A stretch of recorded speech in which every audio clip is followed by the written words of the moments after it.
Terence didn't know it yet, but the woman who would save his entire life was about to walk through that restaurant door. He just had to stop himself from leaving first. He checked his phone. 47 minutes late. The couple at the next table had stopped pretending they weren't staring. The waiter had already asked twice if he wanted to order, each time with more pity in his eyes. And Terence sat there in his crisp navy shirt, the expensive one he'd ironed twice, feeling like the biggest fool in Atlanta. "You look handsome, Daddy," his 8-year-old daughter Zara had said earlier that evening, adjusting his collar with her tiny hands. "She's gonna love you." But she was apparently too busy to show up. His phone buzzed. His sister Maya, "Don't leave. Sophie's running late. Traffic." Terence's jaw tightened as he typed back, 45 minutes isn't traffic. It's disrespect." He'd known this was a mistake. 3 years. 3 years since Zara's mother walked out on them both without a word, without a backward glance, leaving him to explain to a 5-year-old why mommy wasn't coming home. 3 years of building his daughter's world back up, piece by broken piece. 3 years of learning that some people simply weren't capable of staying. And here he was, dressed up like hope still made sense. Maya had sworn this time would be different. Sophie's special, T. She's a trauma nurse, she's got a huge heart, and she understands responsibility. Trust me. Trust. That word tasted bitter now. Terence signaled for the check. His mother had Zara for the night, probably already letting her stay up past bedtime watching those princess movies she loved. He could still salvage the evening, pick up some ice cream, go home, and pretend this humiliation never happened. The waiter approached with the check folder, sympathy written all over his young face. "No luck tonight, here?" "Apparently not." Terence pulled out his wallet, left 2 20s on the table for a meal he never ate, and stood up. His chair scraped against the hardwood floor, the sound somehow louder than all the dinner conversation around him. He was done. Done with trying. Done with hoping. Done with... Before we dive deeper, let us know in the comments where you're watching from, we'd love to hear from you. And don't forget to hit that subscribe button so you never miss any of our upcoming videos. Terence headed toward the exit, each step feeling heavier than the last. The glass door was right there, reflecting his tired expression back at him. Freedom was 3 steps away. 2 steps. 1 step. He pushed the door open, and the cool October air hit his face. "Wait!" The voice came from behind him, breathless and urgent. Terence paused, 1 foot already outside, 1 hand still on the door. He didn't want to turn around. Didn't want to face another apology, another excuse, another. "Are you Terence?" He turned. The woman standing 10 feet away was not what he'd expected. At all. She wore hospital scrubs, not the neat, fresh kind, but the kind that had clearly survived a war. There were stains he didn't want to identify. Her box braids were pulled into a hasty ponytail that was half falling apart. No makeup. Deep exhaustion carved into the shadows under her eyes.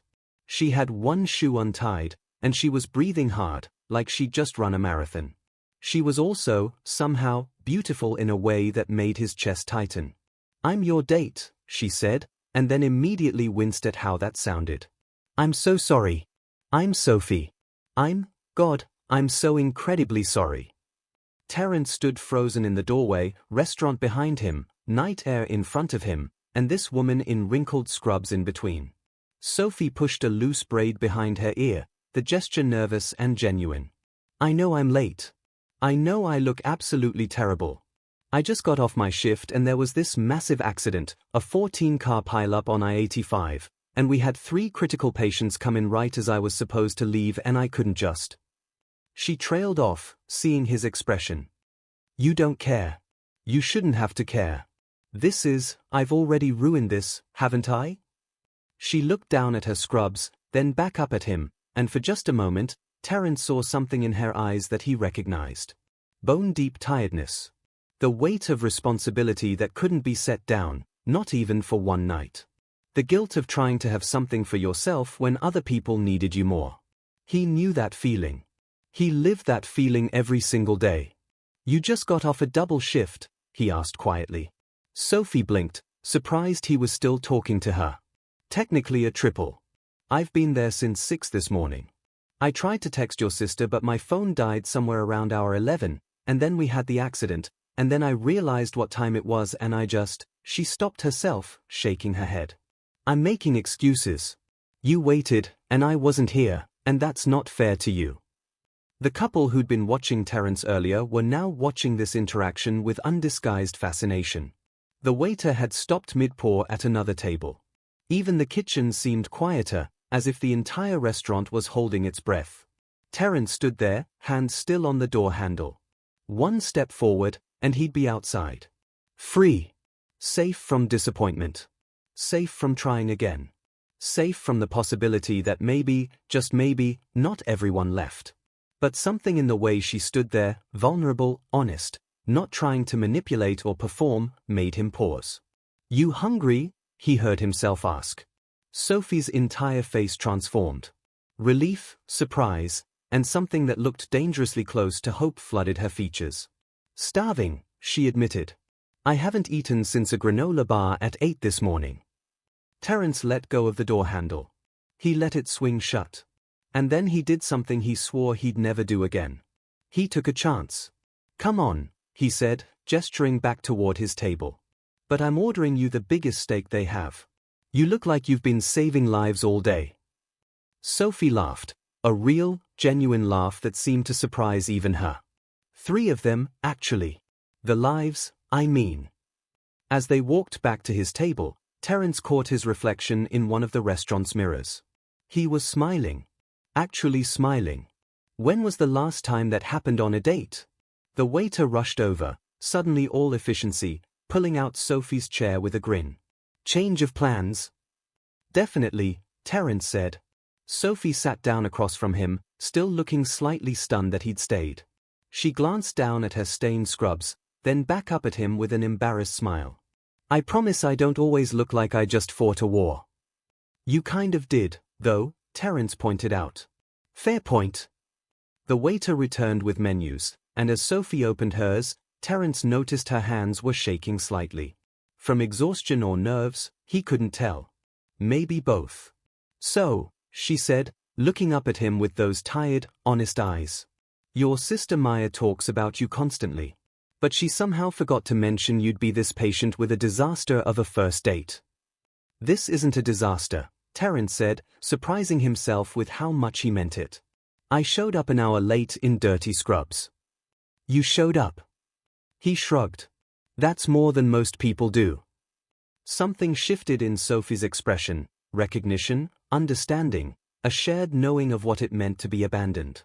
She opened her mouth to respond when Terence's phone buzzed on the table. A text from Maya. Did she make it? Please tell me you didn't leave. He looked up at Sophie, who was watching him with cautious hope. She made it, he said, both to his sister and to Sophie. And for the first time in 3 years, Terence felt like maybe, just maybe, he'd made the right choice. But neither of them knew that in exactly 3 months, when they were falling completely in love, a ghost from Terence's past would walk through his apartment door and threaten to destroy everything they were building. Some disasters, after all, wore familiar faces. What Terence didn't realize was that falling in love would be the easy part. It was keeping it that would test everything he thought he knew about second chances.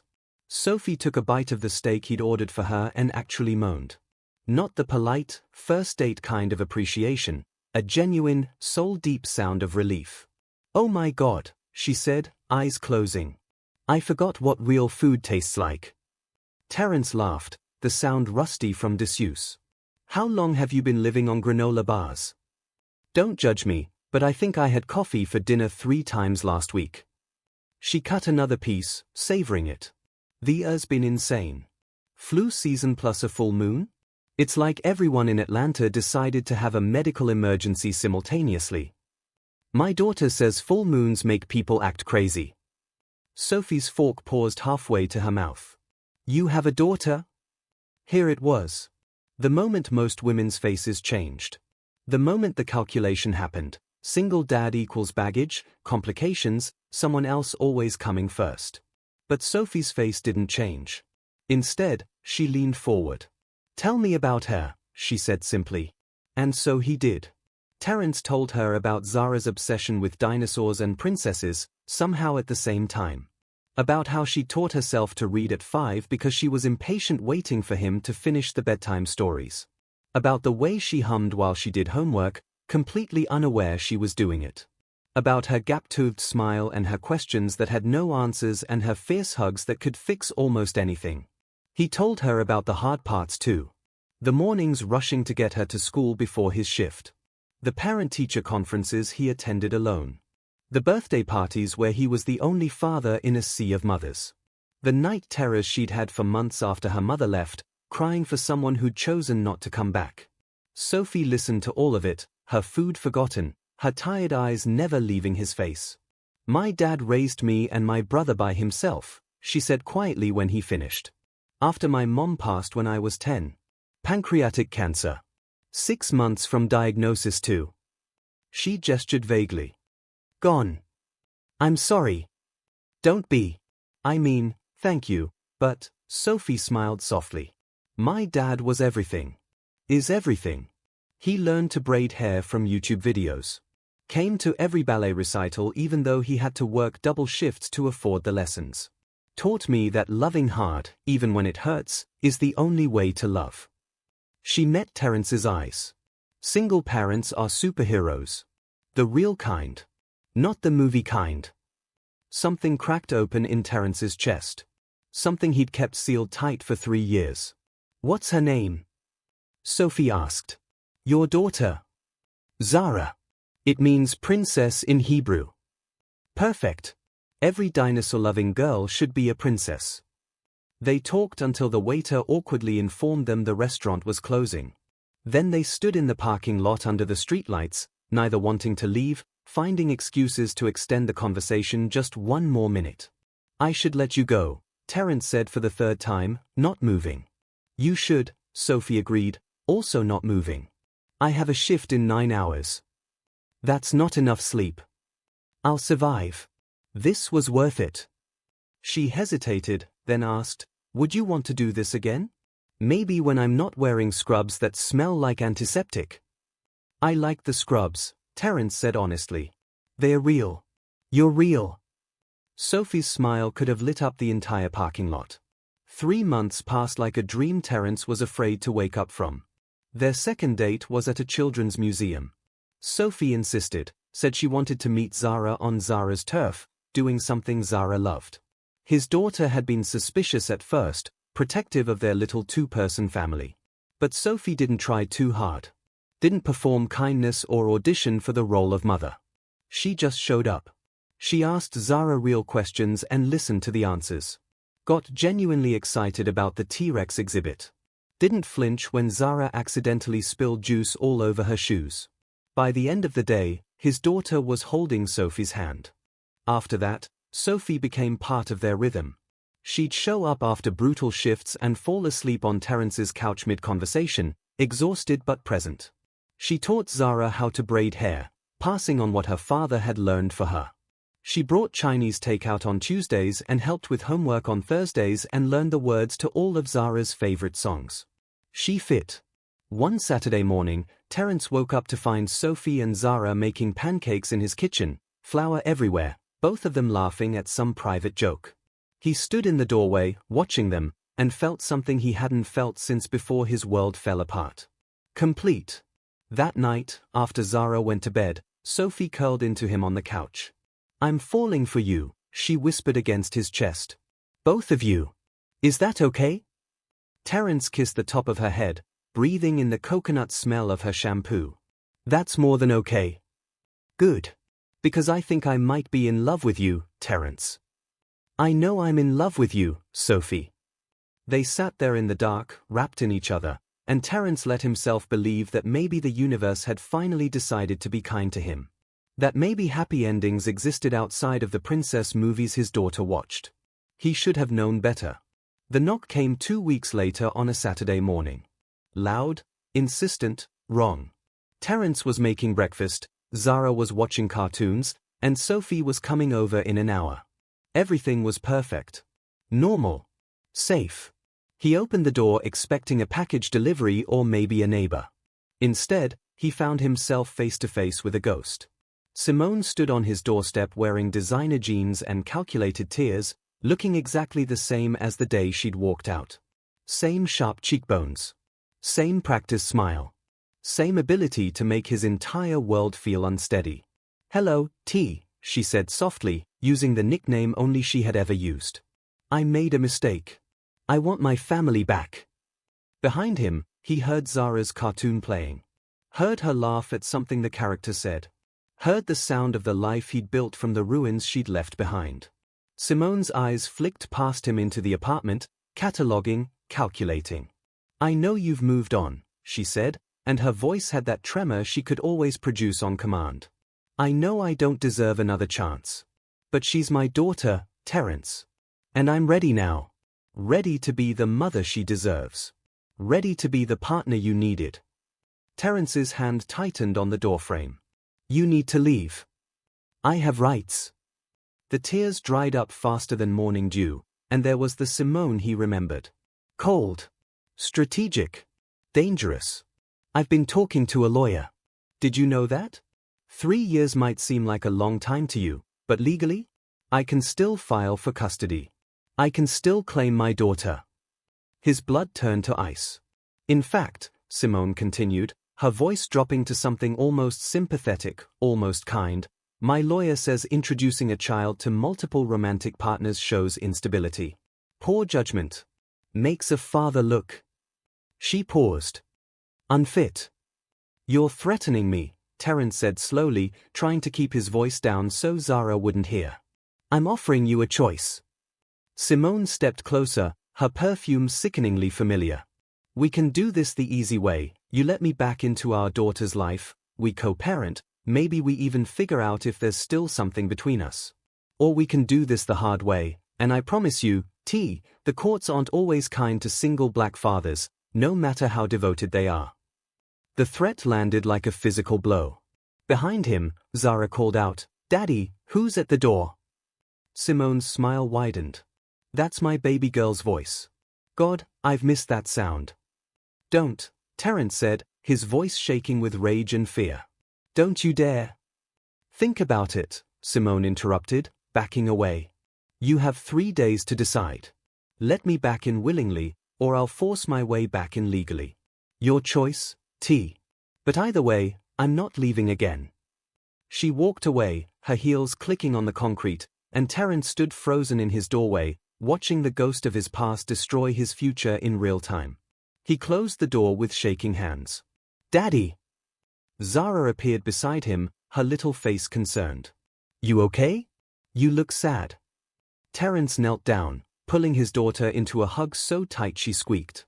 "I'm okay, princess," he lied into her hair. "Everything's okay." But it wasn't. And in 1 hour, he'd have to tell Sophie that the woman who'd abandoned them had just threatened to take everything away. The question was, would Sophie stay and fight, or would she run from the mess that Simone had just dropped at their door? Some love, Terence was about to learn, got tested before it got the chance to grow. The words "I can't lose her" had never felt more like a death sentence than they did in this moment. Terence sat across from Sophie at his kitchen table, the same table where they'd shared countless meals, where Zara had done homework while Sophie quizzed her on multiplication tables, where just last week they'd all played board games until midnight. Now it felt like an interrogation room.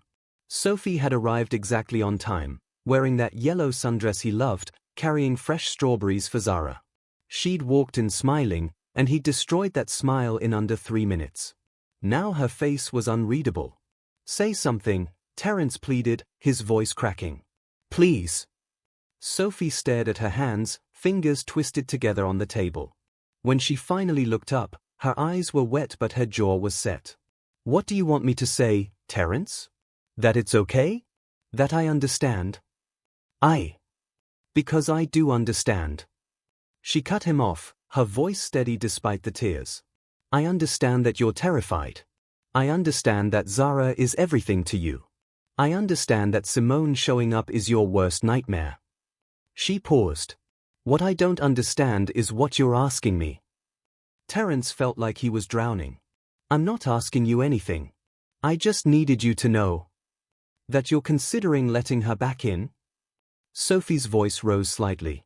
That you're actually thinking about giving that woman who abandoned your daughter a second chance because she threatened you. She threatened to take Zara away.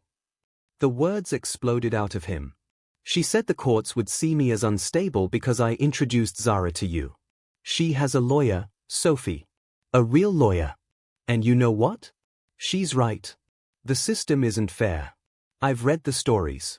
Black fathers losing custody battles even when they've done everything right. I can't risk it. I can't risk losing my daughter.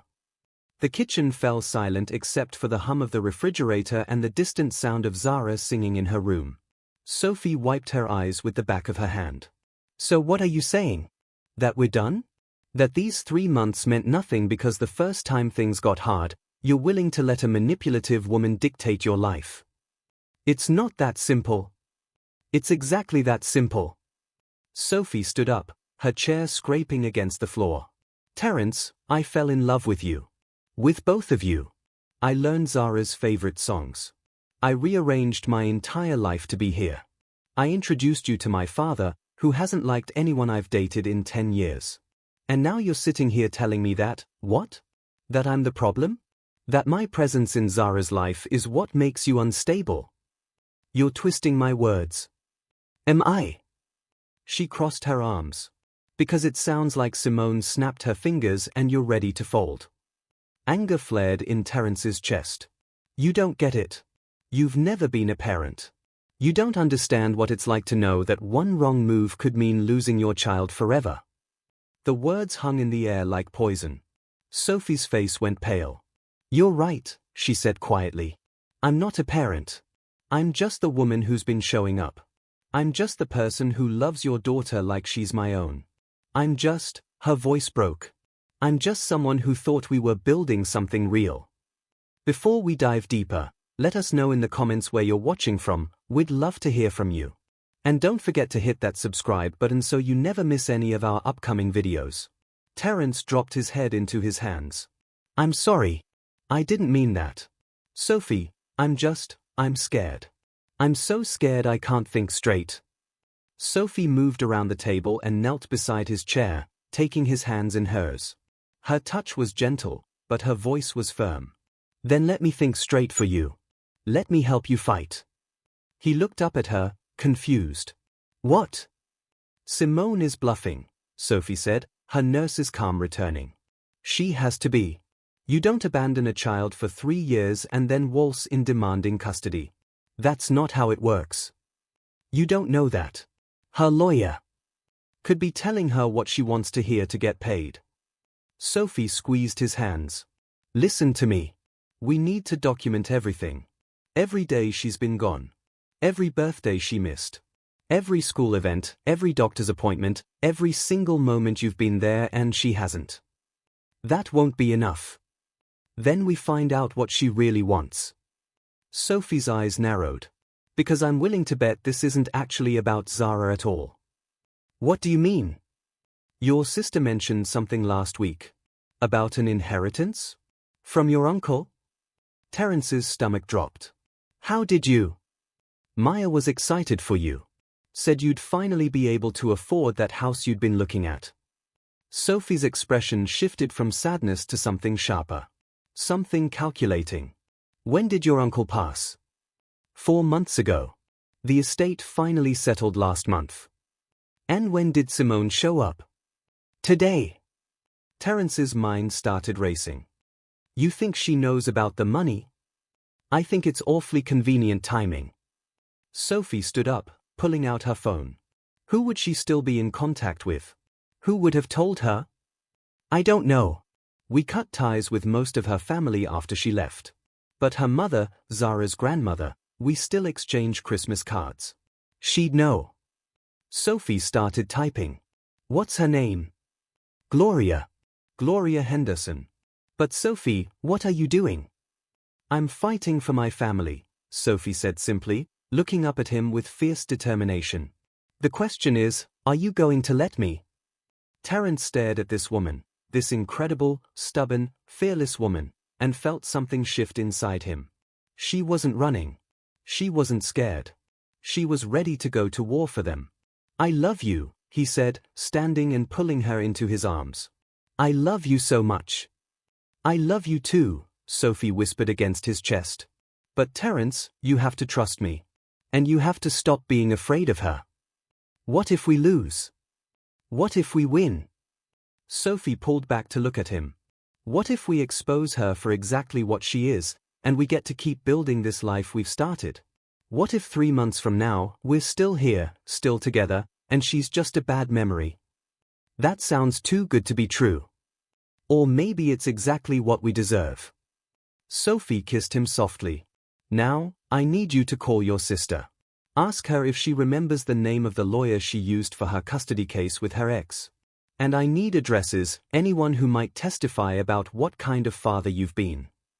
You're serious about this? Deadly serious. Sophie's smile was small but determined. Simone made a mistake coming after you. She should have done her research first. What research? That I'm the daughter of a single father who fought like hell to keep his kids. That I learned from the best how to stand up to bullies. And that I don't give up on the people I love. She picked up her phone again. Now let's get to work. For the next hour, they made calls. Sophie tracked down Gloria's number through a mutual friend. Terence contacted his daughter's teachers, her doctor, his supervisor at work, anyone who could speak to his character as a father. Sophie made lists, took notes, built a case like she was preparing for surgery. Zara wandered in at one point, curious about all the activity. Are you guys planning a party? She asked hopefully. Terence scooped her up. Something like that, princess. Cool. Can we have chocolate cake? Absolutely, Sophie promised, ruffling her hair. The biggest chocolate cake in Atlanta. After Zara went back to her room, Sophie's phone rang. She glanced at the screen and her eyes widened. It's Gloria. Simone's mother. She answered, putting it on speaker. Hello, Mrs. Henderson? This is Sophie Martinez. I'm a friend of Terence's. Thank you so much for taking my call. Of course, dear. The older woman's voice was warm but tired. Though I have to say, I was surprised to hear from you. Has something happened? Sophie met Terence's eyes. I was hoping you could help us with something. It's about Simone. There was a long pause on the other end.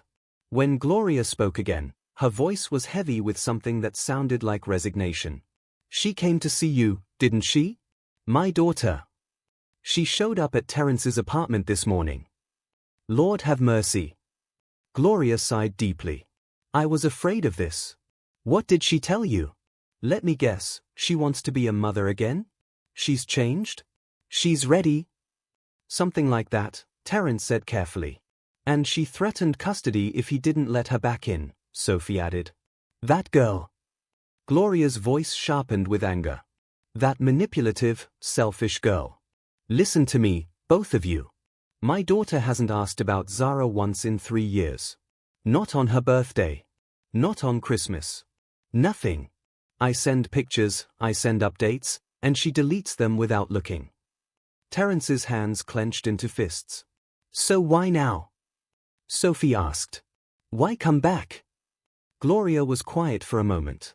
Then, 2 months ago, I made the mistake of mentioning at a family dinner that Terence had inherited money from his uncle. Simone's ears perked up like a dog hearing a treat bag. She started asking questions: how much, when did he get it, what was he planning to do with it?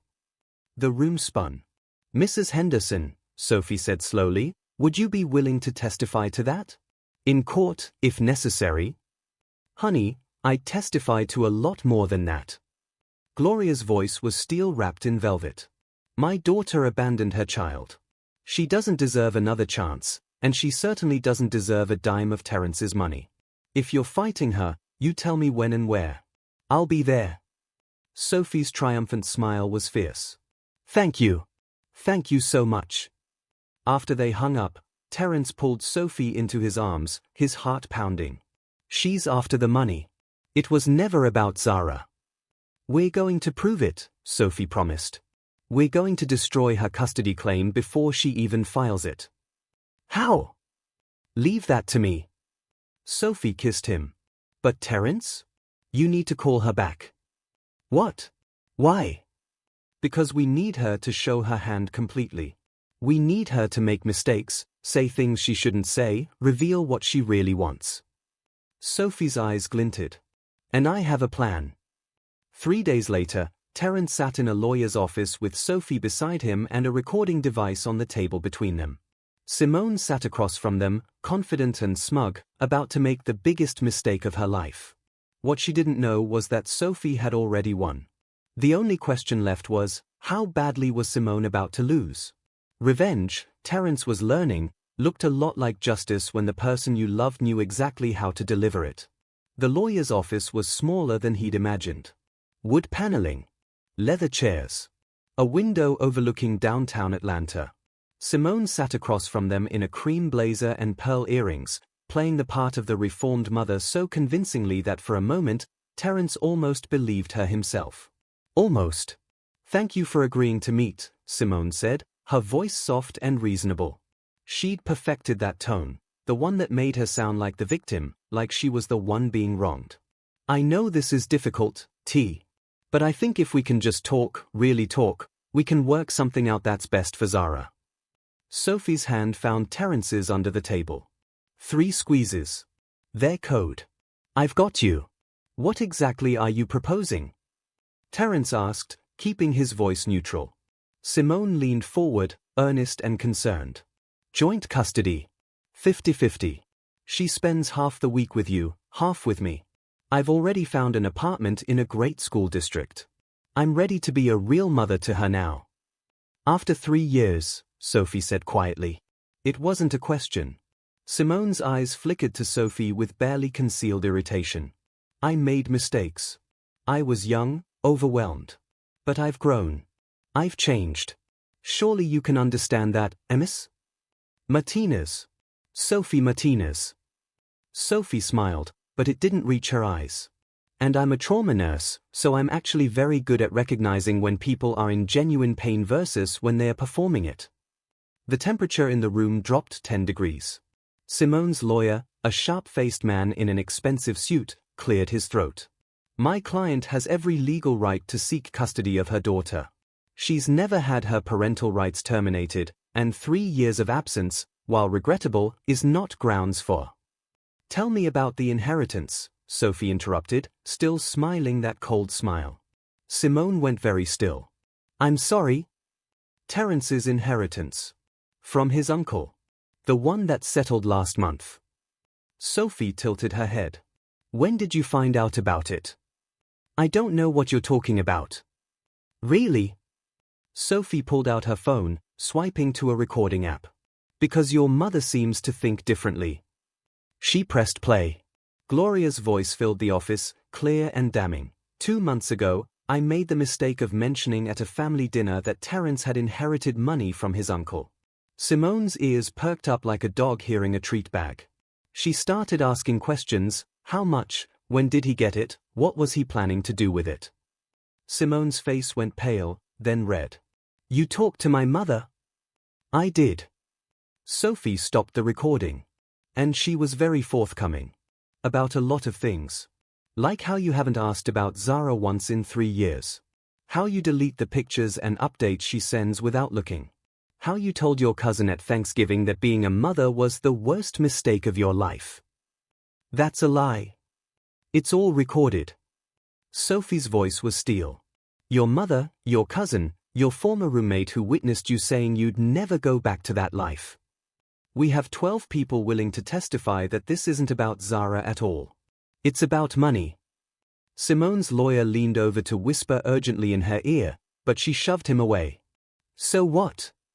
Simone hissed, the mask finally cracking. You think he deserves that money? He was always useless with finances. I'm her mother. I have rights too. She stopped, realizing what she'd just said. Terence felt something cold settle in his chest. Rights to what, Simone? To Zara? Or to my inheritance? Both. Simone stood up, her composure completely shattered. We were married when your uncle died. Technically, I'm entitled to. You filed for divorce 4 years ago, her own lawyer interjected weakly. Mrs. Henderson, I strongly advise you to. I don't need your advice. Simone spun on Terence, all pretense gone. You think you're so perfect? So noble? You're just a sad single father who got lucky with some money. That money should support my daughter, not some random nurse you picked up at a restaurant. There it is, Sophie said softly. The truth. Simone realized too late that the recording device on the table had been running the entire time. Her lawyer stood up, gathering his papers with shaking hands. This meeting is over. Mrs. Henderson, we need to speak privately.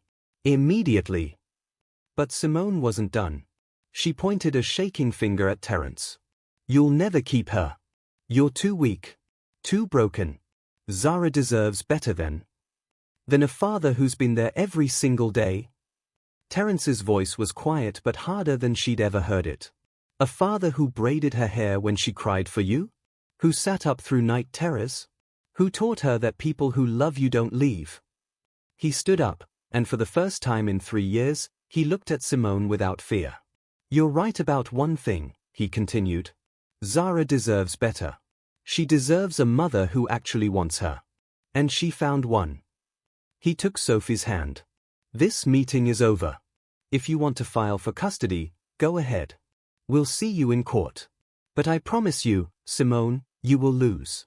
Not because of the money. Because you never loved her enough to stay. Simone's eyes filled with tears, real ones this time, not the calculated kind. Please. Don't. His voice was final. Don't call me. Don't come to my apartment. Don't contact my daughter. If you have something to say, you can say it through lawyers. He walked out, Sophie beside him, and didn't look back. The custody petition was filed 2 weeks later. It was dismissed 3 weeks after that. The judge took one look at the evidence, the recordings, the testimonies, the 3 years of documented absence, and didn't even require a full hearing. Simone was granted supervised visitation rights only if she completed parenting classes and 6 months of therapy. She completed neither. 6 months after that terrible meeting in the lawyer's office, Terence stood in the same restaurant where it all began. Russo's. The corner table. The table where he'd almost given up on love completely. But this time, he wasn't alone and waiting. This time, Zara sat beside him, fidgeting in her new purple dress, barely able to contain her excitement. Sophie was running late, intentionally this time. They'd sent her out on a fake errand to pick up dessert, just to get her out of the apartment. The waiter, the same young man who'd witnessed that first disastrous date, was in on the plan. He'd helped Terence set up the entire thing. Daddy, is she almost here? Zara bounced in her seat. I can't wait anymore. Patience, princess. That's not my strong suit. I noticed. The door opened, and Sophie walked in carrying a bag from the bakery down the street. She saw them immediately, confusion crossing her face. What are you guys doing here? I thought we were having dessert at home. Change of plans, Terence said, standing up. His heart was pounding so hard he could hear it in his ears. Sophie walked over, still confused, setting the bag down on the table. Is everything okay? Everything's perfect. Terence took her hand. Do you remember this table? Of course. This is where we met. Where I showed up late in scrubs and you gave me a second chance. She smiled. Best night of my life. Mine too. Terence glanced at Zara, who was vibrating with excitement. We wanted to bring you back here because this is where our family started. And we wanted to ask you something important. Sophie's eyes widened as Terence got down on one knee. Zara scrambled down from her chair, pulling the ring box from her pocket. They'd let her hold it, which she'd taken very seriously, and handed it to her father. Sophie Martinez, Terence said, his voice thick with emotion, you showed up late to our first date and somehow perfect to every day since. You fought for us when I was too scared to fight for myself. You loved my daughter like she was yours before I ever asked you to. You're the bravest, most stubborn, most incredible person I've ever known. Around them, other diners had stopped eating, watching. The waiter had his phone out, recording. Even the kitchen staff had come out to see. You're my second chance, Terence continued. My proof that good things come to those who wait. even if they wait 4 to 7 minutes in a restaurant feeling like a fool. Sophie laughed through her tears. Will you marry me? Terence opened the ring box. Will you officially become Zara's mom and make this family complete? Yes, Sophie said, pulling him up and kissing him. Yes, yes, yes. Zara cheered, jumping up and down. She said yes. Daddy, she said yes.